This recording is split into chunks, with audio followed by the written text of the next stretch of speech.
மீனா அழுதுட்டே இருக்காங்க. முத்து வந்துட்டு, "நீ கவலைப்படாத. உன் தம்பிய நான் தான் பத்திரமான இடத்துல வச்சிருக்கேன். அவன் போலீஸ் தேடி கண்டுபிடிக்கிறதுக்குள்ள நம்ம வந்துட்டு வாபஸ் வாங்க வச்சிடலாம். அம்மாட்ட ஏதாவது பேசி கேஸ வாபஸ் வாங்கிடலாம்." அப்படி சொல்லிட்டு இருக்காங்க. அதுக்கப்புறம் வந்துட்டு ஸ்ருதியோட அம்மா வராங்க. அவங்க எங்க? அவங்க அத்தை எங்க?" அப்படின்னு கேட்கும்போது, "இந்த மாதிரி பிரச்சனை ஆயிடுச்சு. அவங்க வீட்ட விட்டு வெளிய போயிட்டாங்க." அப்படின்னு சொல்லிட்டு உண்மை எல்லாத்தையுமே சொல்லிடுறாங்க.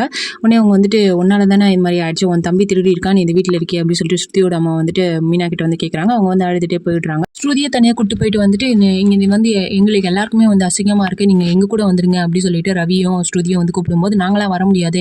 இதனால உங்களுக்கு என்ன பிரச்சனை? நீங்க போங்க." அப்படி சொல்லிட்டு மூஞ்சில அடிச்ச மாரி ரவி சொன்னதுக்கப்புறம் அவங்க போயிடுறாங்க. அதுக்கப்புறம் வந்துட்டு ரோகிணி வந்து பயங்கரமா திட்டிடுறாங்க. அவங்க மாமனார் வந்துட்டு, "என்னம்மா நீ யாராவது வீட்ல வந்து கேட்டாங்கன்னா, அந்த விஷயத்த வந்து அப்படியே சொல்லக்கூடாது. மூடி மறைக்கணும். அப்பதான் நம்ம வீட்ல நடக்கிற எல்லா விஷயமும் வெளிய தெரிஞ்சுட்டா நமக்கு தானே அசிங்கம்." அப்படின்ற மாரி சொல்றாங்க. ரோகிணிக்கு வந்து ரொம்ப இன்சல்ட் ஆயிடுது.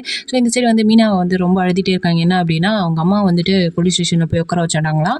உங்க தம்பி வர வரையும் உங்க அம்மா வந்து இங்கே தான் இருக்கணும். நீங்க ஒழிச்சு வச்சுக்கிட்டு நீங்களே கேஸ் குடுக்குறீங்க. நீங்களே ஒழிச்சு வச்சுக்கிறீங்க. என்னதான் எங்கள பார்த்தா என்ன கேனைய மாரி இருக்கா? அப்படின்னு சொல்லிட்டு போலீஸ்காரங்க கேட்குறாங்க. ஆனா முத்துவும், மீனா எல்லாம் வந்துட்டு சமாதானப்படுத்துறாங்க. "அம்மா நீங்க தைரியமா இருங்க. நம்ம எப்படியாவது வந்துட்டு உங்கள கொண்டு போயிடுறோம். தம்பி மேலே இருக்க இது கேஸையும் வாபஸ் வாங்கிடலாம்." அப்படி சொல்றாங்க. அவங்க அழுதுட்டே இருக்காங்க.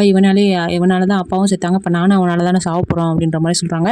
முத்து எவ்வளோ வந்து இப்போ அவங்க சார்கிட்ட போலீஸ் கிட்ட பேசி பார்க்குறாங்க. ஆனா அவர் வந்து கேட்குற மாரி இல்ல.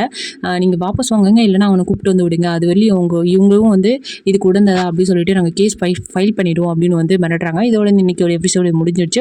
ஸோ என்ன நடக்க போகுது? கேஸை வாபஸ் வாங்குறாங்களா? இல்லை அவனை ஜெயிலுக்கு தள்ளுறாங்களா? அப்படின்றத வெயிட் பண்ணி பார்க்கலாம்.